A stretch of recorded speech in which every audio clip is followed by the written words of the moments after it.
On this episode of Delivering Marketing Joy, we talk with Brittany David from Snugz. She was named to the Power 50, and she talks about why that matters.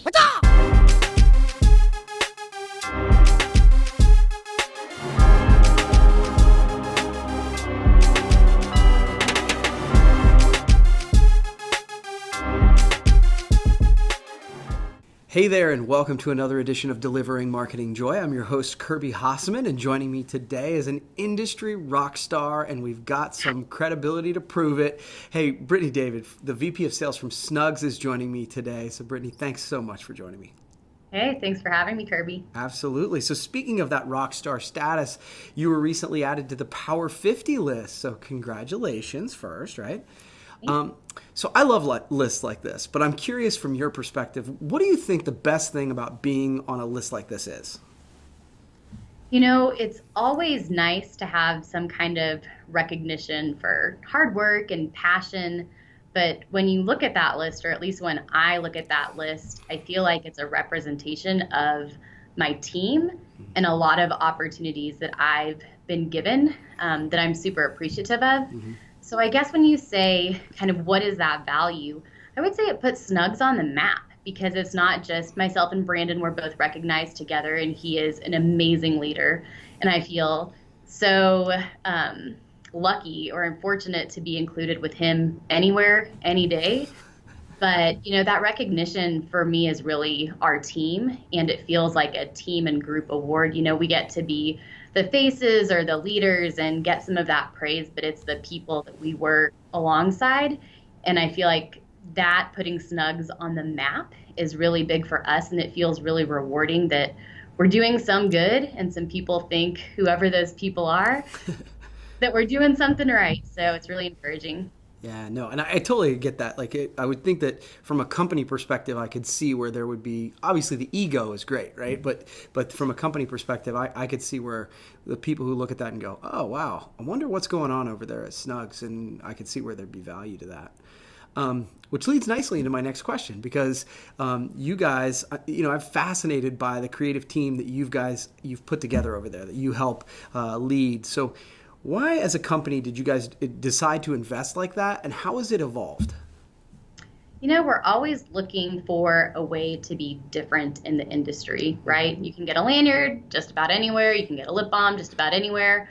For people who don't know that, I guess we'll pretend that you can only get it from Snugz. But we sell a lot of commodity products, and we're trying to figure out how can we set ourselves apart from all of the other noise when an image looks potentially exactly the same from one white tube lip balm to another, or a red lanyard to another. And, sales and marketing are a huge part of that. And how can you be memorable, or how can you make it fun, or how can we carry that experience over and translate it from the magic that we feel that we have going from a personnel standpoint, but the creativity to make us top of mind, because we feel like we add a lot of value, we're at a great price point, all of those different things that everybody can say, but how do you show that and make sure you're top of mind? So we've invested heavily in that, and we have so much talent, especially on the marketing side, from video with Jeff Anderton, who's a crazy, fun, creative genius, to our social media guy, Cody.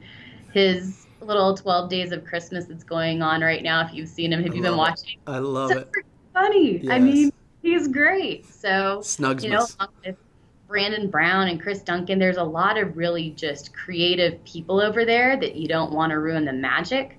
But also on the sales team, having crazy Steve Rohn and Sidra and Kathy and Katie and our inside sales team, it's just a fun dynamic that keeps on being fueled. And it's like, don't kill the creativity. Whatever you do, just don't kill the creativity. So, it's one area that we're just fortunate to have the people and the talent, and we see a lot of rewards from it, or at least we enjoy it. We hope other people do too.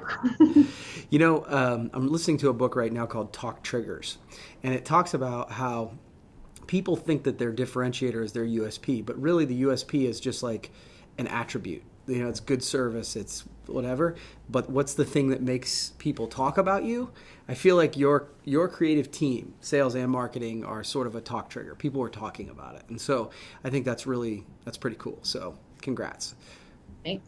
All right, final question for you. I also know you are the incoming chair of PPAI. That's a big deal, right? I'm excited. Yeah. So what are some exciting things that we can look forward to from PPAI right now? One thing that I think there's a lot of really great momentum on is the advocacy.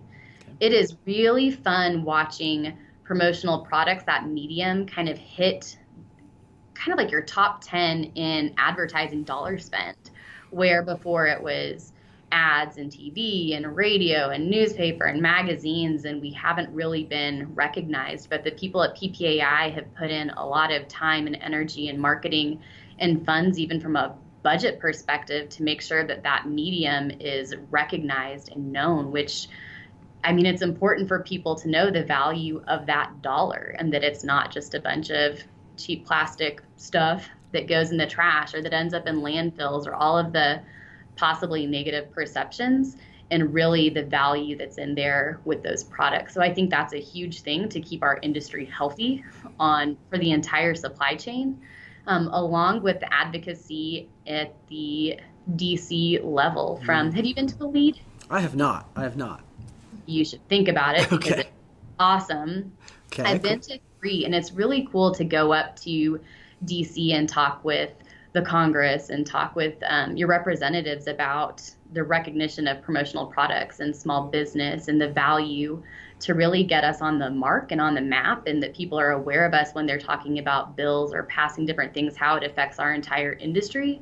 So those things, really seeing the impact over the past few years and those areas being so closely involved in it, have been incredible. So watching that carry out, but also the big buzzwords of strategic foresight, which it's like, strategic foresight, fancy jargon, whatever.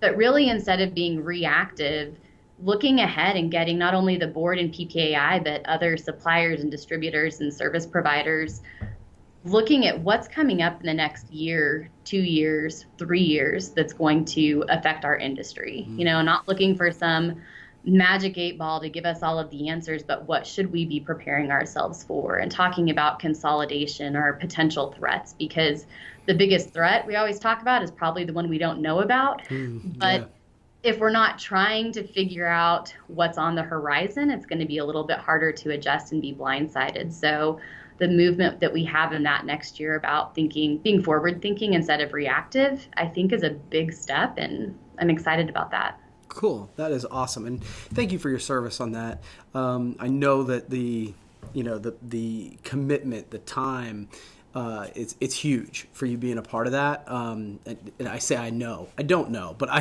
have a sense. And so as a member of PPAI, I appreciate your work on that. I really do. You bet. I hope I lead us well.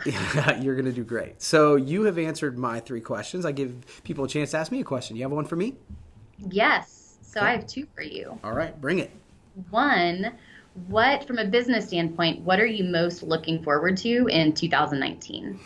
So I think we've suited ourselves well here for 2019 to be a real year of growth. Looking to add a couple of team members on the sales side, and then we've invested in print. We've done print for a while, but one of the reasons we've invested in-house in machines, we were talking about this before we got started, is that I think it really, truly makes us completely full service, because we do video, we do graphic design, we do social media. We're a true marketing agency, and I think this is one of the final pieces for that. And so you put all that together, and I'm super excited about what 2019 is from a growth perspective. Awesome. Cool. And then what do you think your biggest challenge will be? It's so funny. I think that for me, the biggest challenge is always trying to manage the cash flow side of it, because I want to grow, and it's like go, go, go, go, go. And there's also the piece where I'm like, yeah, but I need to make sure that it all, the math makes sense. And so I would say, especially in the first part of 2019, where we're trying to invest and throw potentially staffing and money at the print side to make sure that it's rolling, you want to make sure that the cash flow doesn't get too tight. And so that's what I foresee as a challenge for us. Awesome. Cool. You'll rock it. Hey, I will try. Well, Brittany, thank you so much. I really appreciate you taking the time. And again, thanks for your service on PPAI. We'll have to do this again sometime, okay? Heck yeah. See you at Expo. See you at Expo. All right, that's going to wrap up this edition of Delivering Marketing Joy. We'll see you next time.